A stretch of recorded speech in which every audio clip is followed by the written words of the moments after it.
Donc, en fait, comme vous le savez, il s'agit en fait d'un vrai fléau mondial de par sa fréquence, sa grande mortalité et son coût à la fois économique et social. Alors, lorsqu'on voit le traitement qui est actuellement proposé, je viens de voir en fait la toute dernière version de l'année 2024, elle vient de paraître, et je peux vous rassurer, ça n'a pas changé. Donc le traitement, il repose sur quoi? Il repose sur les bronchodilatateurs et sur les corticoïdes, sachant que les bronchodilatateurs, ce n'est pas la situation idéale. En fait, l'obstruction n'est pas très réversible avec la BPCO. Et les corticoïdes, on ne peut les donner que chez des patients qui sont exacerbateurs. Alors, ces différents traitements, ils sont les mêmes depuis au moins 30 ans. Or, on est tous assez d'accord avec l'idée que ce traitement n'est pas suffisant. Il n'est pas suffisant, pourquoi? Parce que généralement, les malades, malgré le traitement, ils vont continuer à avoir des symptômes, ils font des exacerbations, ils peuvent évoluer vers l'insuffisance cardiaque, d'où la nécessité de trouver de nouvelles voies. Alors, en fait, la BPCO, c'est un groupe très hétérogène de différents patients dont le seul point en commun, c'est l'existence d'un trouble ventilatoire obstructif qui est assez persistant. Alors, avec cette définition, donc une fois on l'a défini, on va passer à l'évaluation. Et l'évaluation, elle va reposer sur les antécédents en matière d'exacerbation et sur le traitement. Bien, donc en fin de compte, c'est une maladie qui est assez hétérogène, mais le traitement, finalement, il n'est pas très personnalisé. Alors, la maladie, elle est assez hétérogène, ça on le sait depuis très longtemps. Depuis 1955, on distinguait à cette époque-là le bronchite chronique de l'autre forme avec l'emphysème primitif. Donc ces deux malades, ils ont la même maladie, mais ils ont des profils qui sont très différents. Et ce n'est que depuis l'année 2023 que le GOLD a reconnu cette hétérogénéité. Et dans la définition de l'année 2023, on dit que la BPCO est une maladie hétérogène. Alors, une maladie hétérogène, maintenant, c'est la mode. Il faut passer de la thérapie habituelle vers un traitement, vers une médecine personnalisée. Et ce passage, finalement, il passe obligatoirement par l'identification des différents phénotypes selon la présentation clinique, l'étiologie, les explorations. Après, on va essayer d'avoir les mécanismes, les génotypes pour finalement avoir des cibles et pour donner un traitement assez personnalisé. Dans cette démarche, la mise en évidence et la reconnaissance des phénotypes constituent une étape très importante. Alors, vous savez que la BPCO, c'est l'exemple type de la maladie où vous avez une interaction entre la génétique et l'environnement. Et ça va donner un certain nombre de problèmes, des lésions anatomiques, une inflammation, etc., un déclin de la fonction respiratoire. Et tout ceci va entraîner différents symptômes. Alors, évidemment, avec la génétique, l'environnement, les anomalies qu'on va observer et les symptômes cliniques, on va avoir plusieurs phénotypes qu'on peut éventuellement résumer sur cette plaque. Donc, il y a des phénotypes étiologiques qui est essentiellement la génétique, l'exposition environnementale.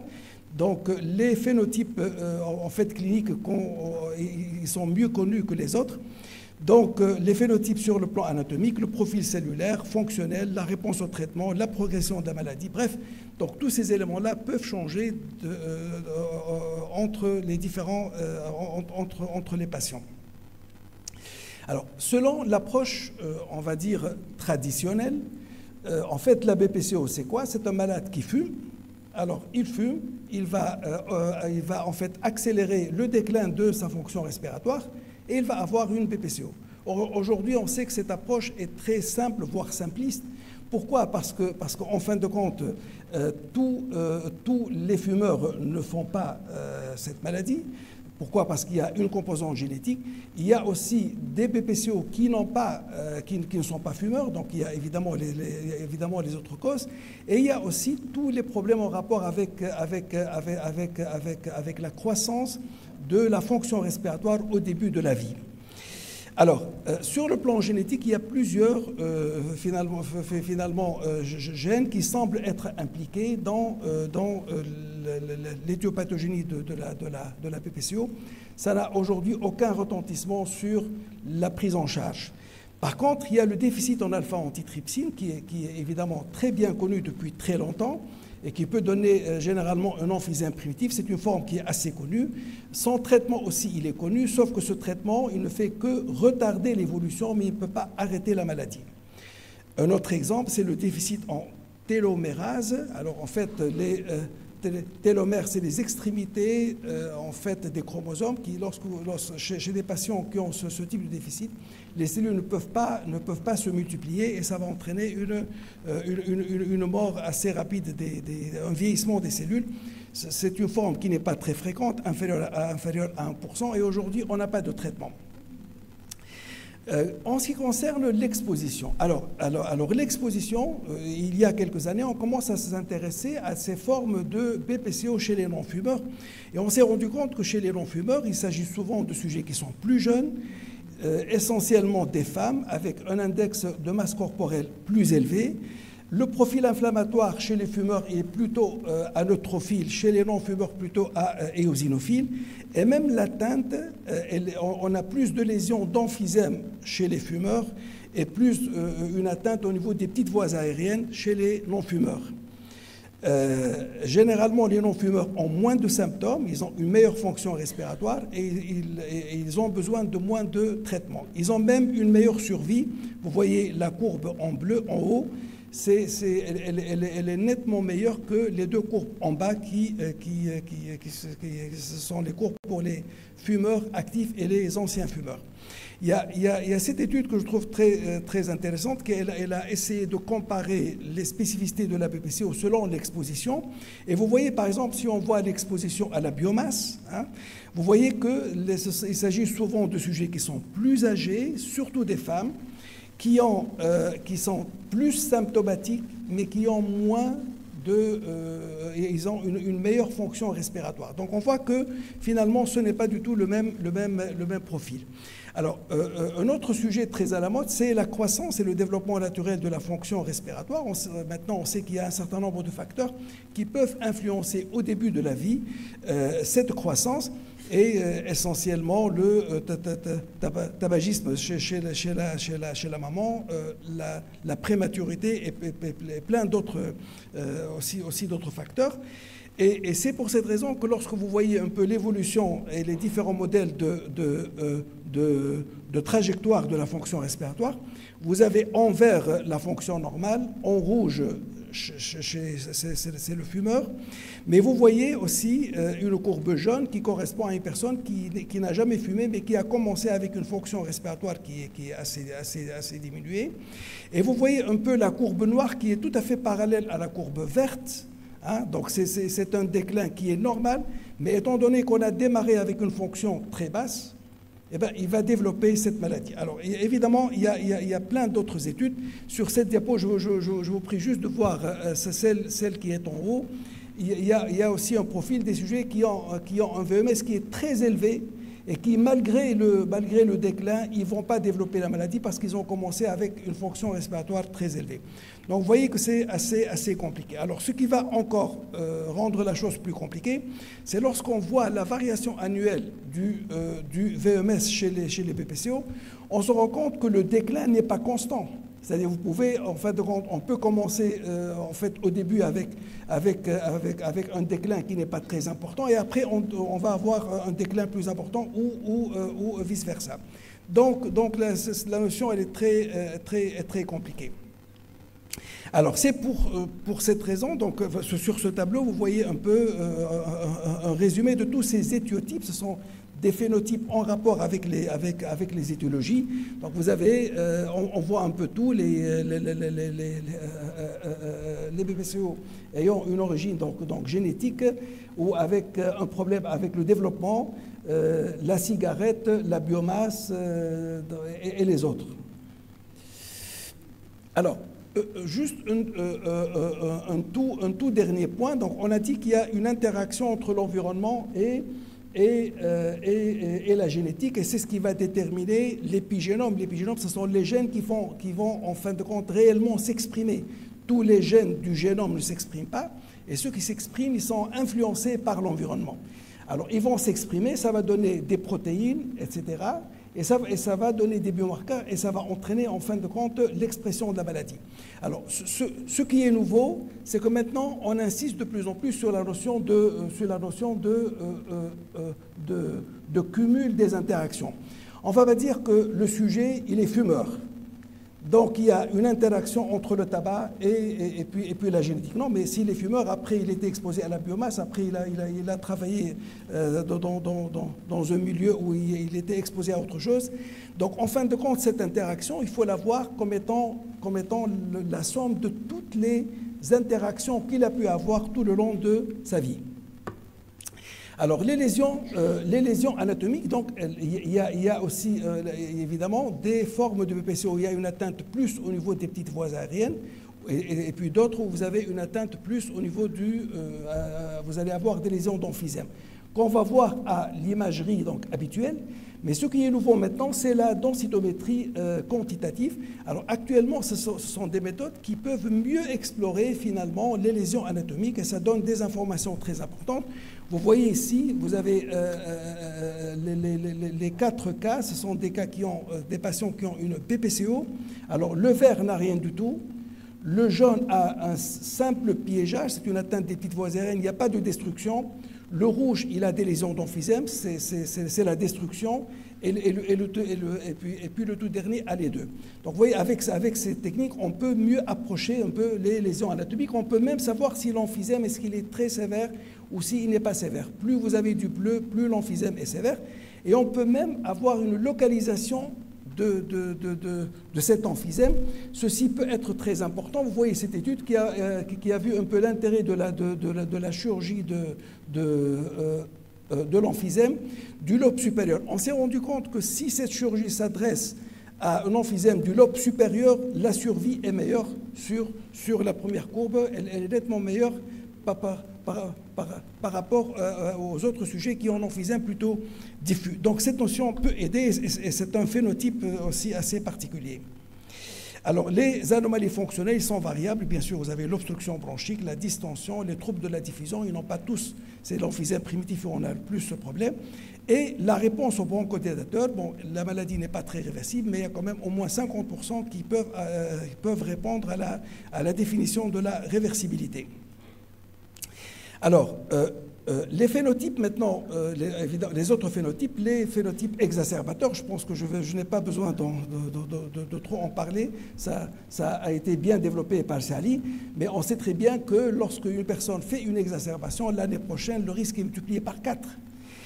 Alors, il y a un impact des exacerbations selon la fréquence sur la survie, donc si elle est fréquente, ça aggrave la survie. Ça diminue aussi la survie en fonction de la sévérité, et ça diminue aussi le déclin, ça aggrave le déclin de la fonction respiratoire. Les biomarqueurs, c'est essentiellement l'éosinophile sanguine, et maintenant on sait qu'au-delà du seuil à peu près de 300, il y a un risque que le sujet va être grand exacerbateur. Alors le fibrinogène, un autre biomarqueur actuellement à la mode, et selon des études, si on a un taux qui est en fait supérieur à 3,5 grammes, ceci augmente le risque d'exacerbation.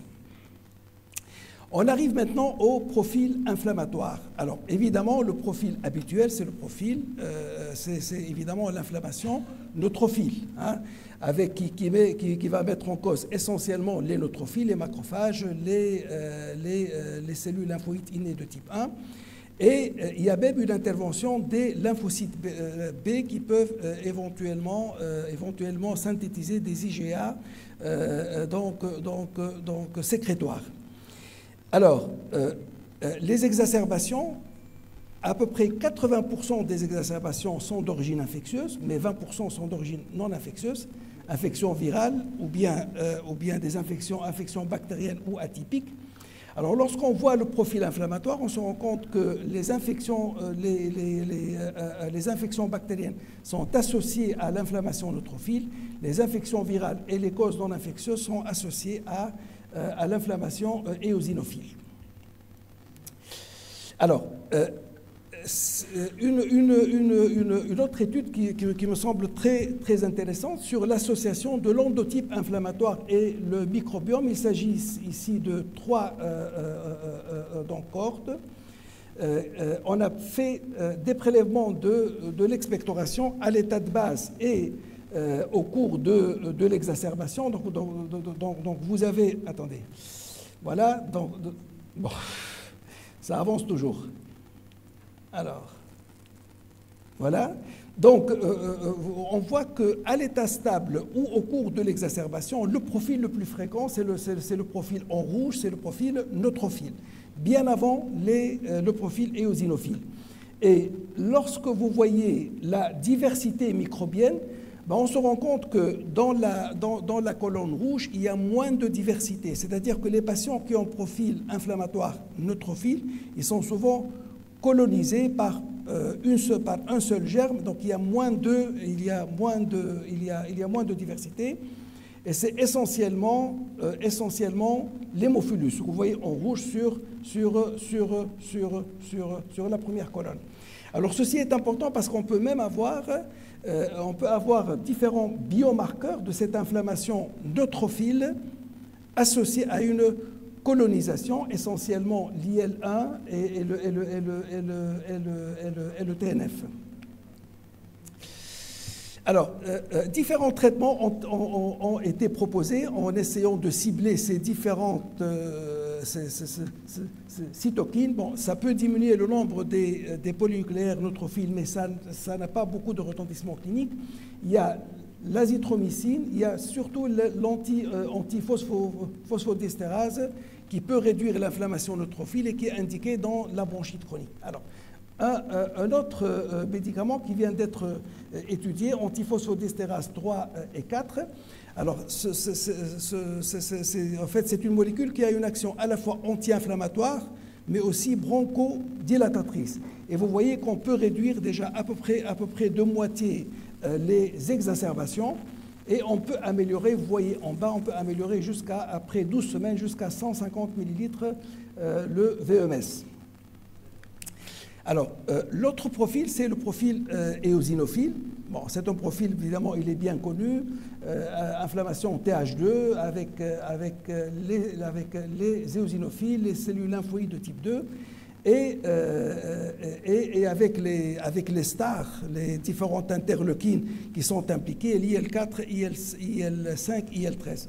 À peu près, on estime à peu près 10 à peu près à 40% la fréquence de ce profil.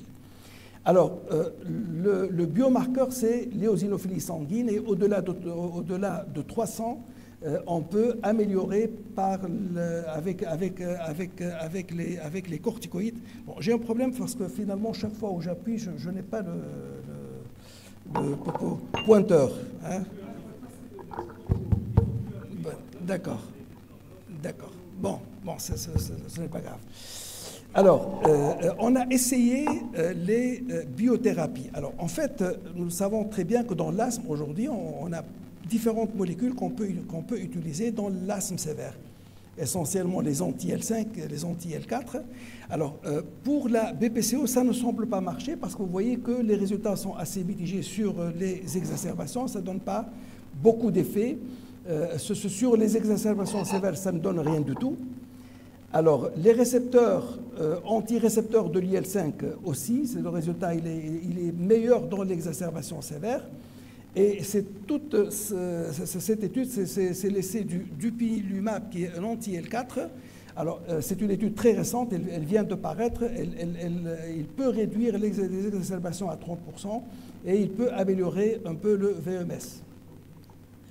Alors, pour finir, il y a évidemment l'utilisation... Conclusion, Rida, s'il vous plaît. J'ai presque fini. Alors, il y a actuellement les anti-alarmines qui sont très à la mode dans l'asthme et donc très particulièrement l'IL-33. Alors, en fait, l'IL-33, lorsque vous avez une anomalie génétique et vous n'avez pas d'IL-33 dans le sang, ça peut réduire le risque de la BPCO à peu près de 20%.